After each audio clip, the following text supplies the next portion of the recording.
Hello student, PET के इस lecture में आज कुछ हीट एक्सचेंजर के हम न्यूमेरिकल डिस्कस करेंगे। ठीक है, तो एक न्यूमेरिकल है कि hot oil at 150 degree Celsius is use to preheat of a cold fluid at 30 degree Celsius in a 1 shell and tube heat exchanger. The exact temperature of the hot oil is 110 degree Celsius. The heat capacity both the streams are equal. The heat duty is 2 kilowatt. Under co-current flow condition, the overall heat transfer resistance 1/UA is, आपके लिए option दे रखे हैं, हमें ये find out करने हैं। मतलब कि एक हॉट ऑयल है जिसे 150 डिग्री सेल्सियस पर क्या किया जाता है, एक कोल्ड फ्लूइड जो 30 डिग्री टेम्परेचर है उसको गर्म करने में, ठीक है, उसको क्या यूज़ किया जाता है। ठीक है, हम कोल्ड फ्लूइड को क्या कर रहे हैं, प्री हीट कर रहे हैं। तो एग्जैक्ट टेम्परेचर जो हॉट ऑयल का है वो 110 डिग्री सेल्सियस है, और जो हीट कैपेसिटी है दोनों स्ट्रीम की वो इक्वल हैं, और जो हीट ड्यूटी है आपकी 2 किलोवाट है। इस कंडीशन में आपका को करंट फ्लो हो रहा है, हीट एक्सचेंजर में जो फ्लो हो रहा है वो को करंट हो रहा है, मतलब कि दोनों साथ साथ उनका फ्लो हो रहा है। ठीक है, इस डायरेक्शन में हॉट फ्लूइड है, इस डायरेक्शन में आपका कोल्ड फ्लूइड है। ठीक है, तो हमें क्या करना है, उस कंडीशन में हमें ओवरऑल हीट रेजिस्टेंस को फाइंड आउट करना है। ठीक है, तो इसको हम अब यहाँ पर सॉल्व करते हैं। ठीक है, तो इसको नोट कर लीजिएगा पहले।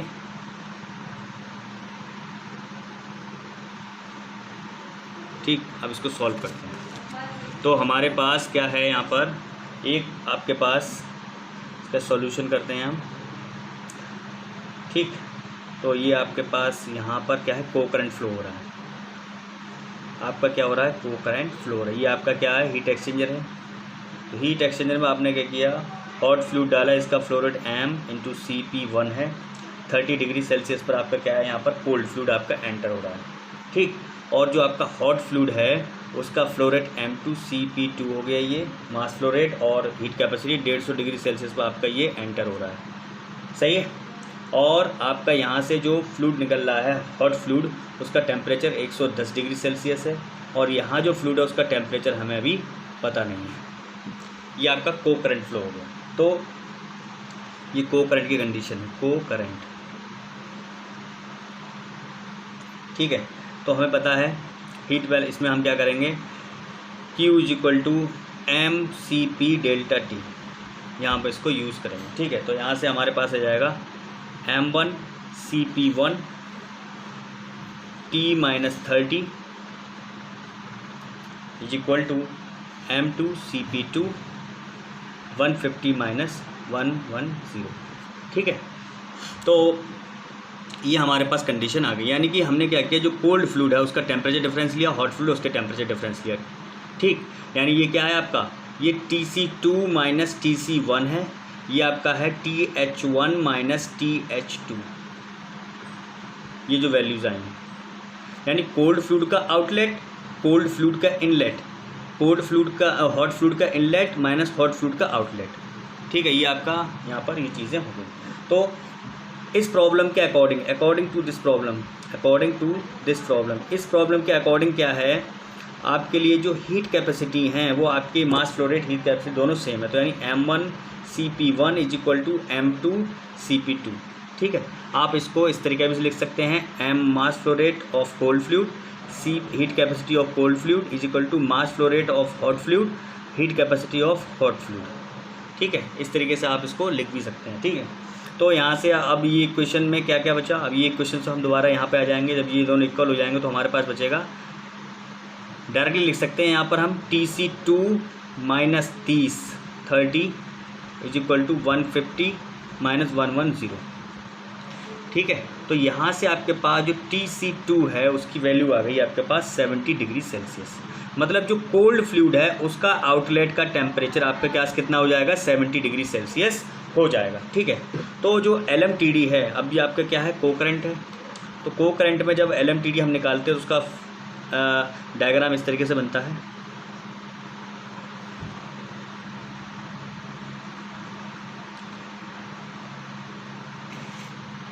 ये आपका क्या होता है, TH1 ये आपका होता है TH2, ये होता है आपका TC1, ये आपका होता है TC2। ठीक है, यानी कि हॉट फ्लूइड का टेम्परेचर इनलेट कोल्ड फ्लूइड का टेम्परेचर इनलेट, हॉट फ्लूइड का टेम्परेचर आउटलेट, कोल्ड फ्लूइड का टेम्परेचर आउटलेट। ठीक, तो TH1 आपको दे रखा था कितना 150, TC1 आपके पास कितना है 30, TH2 कितना आपके पास है 110, TC2 कितना आ गया 70 आ गया आपके पास। तो यहाँ से भी इसको हम जब LMTD निकालेंगे, delta T along mean temperature difference, क्योंकि हमें इनिशियल और फाइनल पाथ को ट्रैक करना है, इसलिए LMTD का यूज़ करेंगे। तो वो क्या हो जाएगा आपके पास, LMTD को करंट के लिए होता है T, यहाँ से हो जाएगा TH1 माइनस TC1, ठीक है, माइनस का TH2 minus TC2 upon ln of TH1 minus TC1 upon TH2 minus TC2। ये हो गया आपके पास। तो यहाँ से आप वैल्यू आप रखेंगे तो 150 माइनस 30 और माइनस का 110 minus 70 upon ln of 150 minus 30। देख के नहीं करते कोई काम, सारे नहीं लगा सकते हो। हेलो,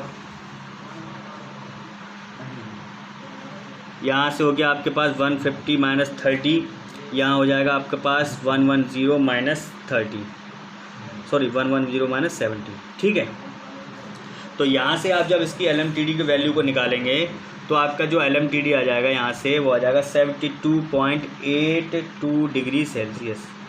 ठीक है, तो आपका जो LMTD आ गया वो आ गया आपके पास, को करंट के लिए आ गया आपके पास इतना। तो ये आपके पास वैल्यू यहाँ पर आ चुकी है। ठीक, अब हमें क्या करना है, अब हमें क्या करना है, हीट ट्रांसफ़र रेजिस्टेंस को फाइंड आउट करना है। तो वो फॉर्मूला आपके पास यहीं हम लिख लेते हैं उसको। तो हमें पता है कि आपका Q इज इक्वल टू क्या होता है, UA डेल्टा T LMTD, ये होता है। ठीक है, हमें दे रखी हर चीज़। ये आपकी जो Q है वो आपके पास कितना 2 किलोवाट है, मतलब 2000 वाट है। UA हमें फाइंड आउट करना है, ये आपके पास दे रखा है 72.82 डिग्री सेल्सियस। तो यहाँ से जो UA की वैल्यू आ जाएगी 1/UA, वो आ जाएगा आपके पास 0.036 डिग्री सेल्सियस पर वॉट। तो ऑप्शन नंबर आपका कौन सा यहाँ पर करेक्ट हो जाएगा, यहाँ पर ऑप्शन नंबर आपका डी आपका यहाँ पर करेक्ट हो जाएगा। ठीक है, ये आपका आ गया answer.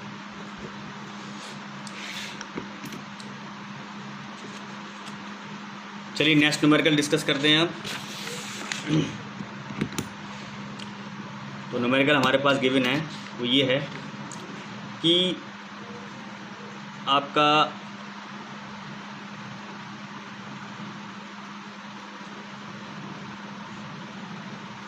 oil at 120 degree Celsius used to heat water at 30 degree Celsius in a 1 mm co-current cell and tube heat exchanger. The available heat exchange area is S1. The exit temperature of the oil and water stream are 90 and 60 degrees respectively. The co-current heat exchanger is replaced by 1 and 1 counter flow heat exchanger is replaced by 1 flow. को current को हमने क्या किया, counter में heat exchanger में replace कर दिया। और हीट एक्सचेंज एरिया S2 होता है आपका। If the exit temperature and the overall heat transfer coefficient are same, the ratio of S1 and S2 is, हमें रेशियो निकालना है S1/S2 का रेशियो यहाँ पर फाइंड आउट करना है। ठीक है, तो आपका एक ऑयल है 120 डिग्री सेल्सियस, उसका यूज़ किया जाता है। ठीक है, वाटर को हीट करने में 1 को current shell and tube heat exchanger. और जो हीट एक्सचेंज एरिया है वो आपका S1 दे रखा है। एग्जिट टेम्परेचर जो ऑयल और वाटर का है वो 90 और 60 है। अब को करंट को हमने काउंटर से रिप्लेस कर दिया है जिसका हीट एक्सचेंज एरिया S2 है। तो हमें क्या निकालना है, S1 और S2 का रेशियो यहाँ पर फाइंड आउट करना है। ठीक है, तो सॉल्व करते हैं न्यूमेरिकल को। तो यहाँ पर आपके पास को करंट हीट एक्सचेंजर है, आपके पास आ गया।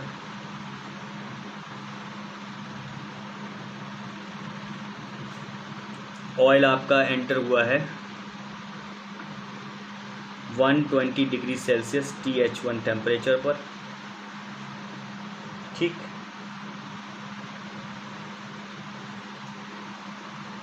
वाटर का यूज़ कर रहे हैं प्रीहीट करने के लिए। आपका वाटर एंटर हुआ है TC1, वाटर आपका एंटर हुआ है 30 डिग्री सेल्सियस पर। आपको टेम्परेचर मिल रहा है 60 डिग्री सेल्सियस आउटलेट, और आपको यहाँ मिल रहा है 90 डिग्री सेल्सियस।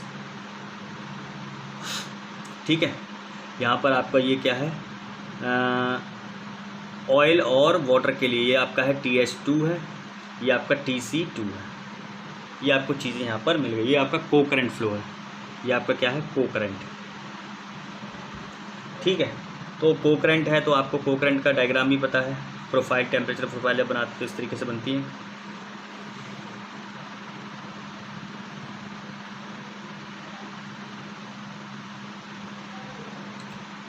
को करंट है तो यानी TH1, यहाँ आपका TH2, TC1, TC2। ठीक है, ये आपका 120, यहाँ आपका 90, यहाँ आपका 30, यहाँ आपका 60।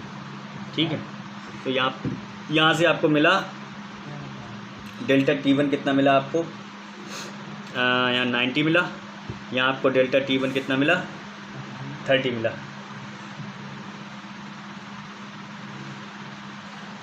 ठीक है, ये आपको यहाँ मिला 30 डिग्री सेल्सियस। तो अब LMTD निकालेंगे हम।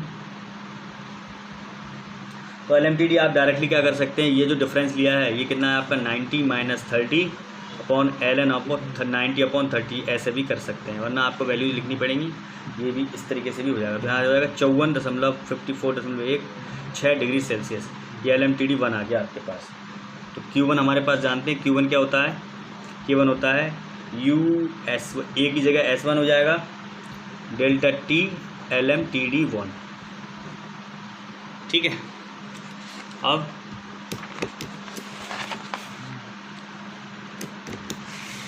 आपने क्या किया, इसको रिप्लेस कर दिया को करंट को काउंटर से। हमने को करंट को किससे कर दिया, काउंटर से। तो काउंटर में देखते हैं अब क्या होता है।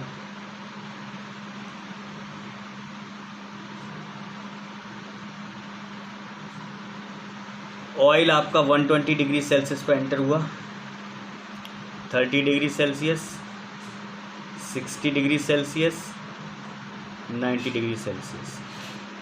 ये चीज़ आपके पास को करंट हो गया काउंटर करंट के लिए। ठीक है, अब काउंटर करंट की टेम्परेचर प्रोफाइल आप देखेंगे उसकी तो किस तरीके से बनती है।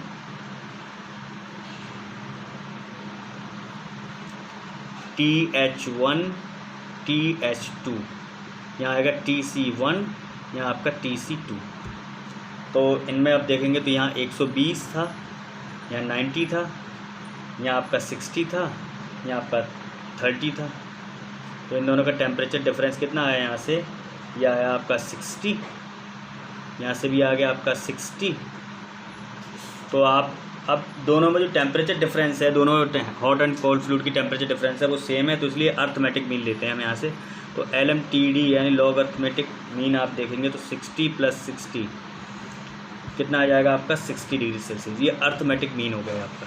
ठीक है, तो यहाँ से Q2 = क्या हो जाएगा, U × ST delta T LMTD 2। ठीक है, तो यहाँ से Q1/Q2 अगर निकालेंगे हम लोग तो Q1/Q2 निकाल लेंगे तो किसके बराबर हो जाएगा, ये हो जाएगा US1 delta T LMTD 1, US2 delta T LMTD 2। ठीक है, तो और यहाँ पर जो Q1 और Q2 अगर आप देखेंगे तो किसके बराबर हो जाएगा, M of hot fluid CpH 120 - 90 = M mass chloride of cold fluid, heat capacity of cold fluid 60 - 30। ठीक है, तो और आपको हीट कैपेसिटी क्या है, सेम है। ठीक है, हीट कैपेसिटी और मास फ्लो रेट दोनों का सेम है। तो उस केस में जो Q1 और Q2 आ जाएगा उसकी वैल्यू 1 आ जाएगी। यहाँ से आप देखेंगे तो यहाँ 30 बचा, यहाँ 30 कैंसिल, Q1 Q2 आपके बराबर ही हो जाएंगे। ठीक, तो यहाँ से आपका जब निकालेंगे तो हो जाएगा 1 = S1 × 54 × 61 S2 इंटू 60। तो यहाँ से S1 और S2 का जो आगे आएगा आपका रेशियो वो आ जाएगा 1.1। ये आपका आंसर यहाँ पर करेक्ट हो जाएगा। ठीक है, चलिए अब नेक्स्ट क्वेश्चन एक डिस्कस करते हैं, last question.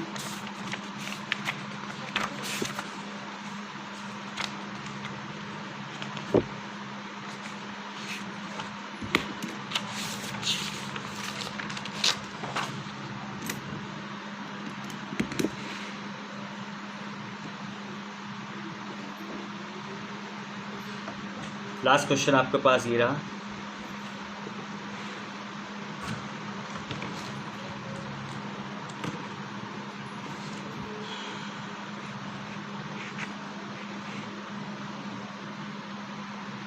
If the Nusselt number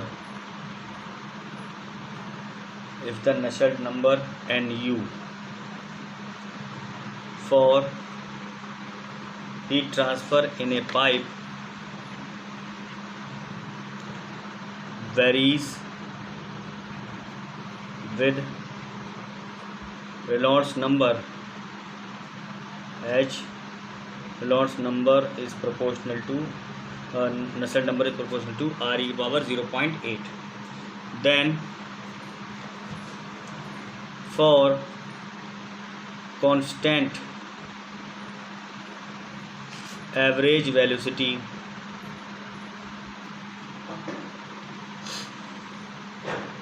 in a pipe, the heat transfer coefficient varies with the pipe dia D। पहला ऑप्शन है आपके पास D की पावर 1.8, ठीक है, -1.8 है। V है आपका D की पावर -2. C आपके पास है D की पावर 0.2 और D आपका है D की पावर 1/1.8। तो इसको हमें सॉल्व करना है। ठीक है, तो नसेल्ट नंबर है आपके पास पाइप का जो वेरी कर रहा है रेनॉल्ड्स नंबर के पावर 0.8 से। अब हमें कांस्टेंट एवरेज वेलोसिटी हो रही है, आपके पाइप में जो फ्लो हो रहा है वो एवरेज वेलोसिटी कांस्टेंट है उसकी, तो हीट ट्रांसफर कोफिशिएंट हमें कैलकुलेट करना है। तो NU इज़ प्रोपोर्शनल टू आपके पास RE की पावर 0.08 दे रखा है।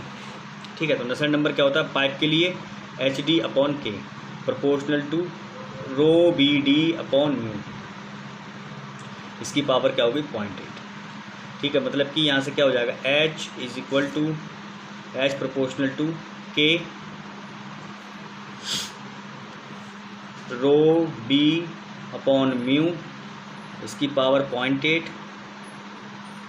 इंटू D की पावर 0.8/D।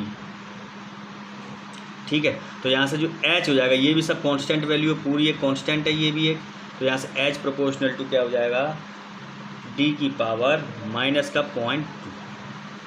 तो यहाँ से ऑप्शन क्या हो जाएगा आपका B आंसर आपका करेक्ट हो जाएगा। ठीक है, तो आज के इस PD के लेक्चर में इतना ही काफ़ी है। जब नेक्स्ट लेक्चर होगा तो हम नेक्स्ट न्यूमेरिकल्स को डिस्कस करेंगे।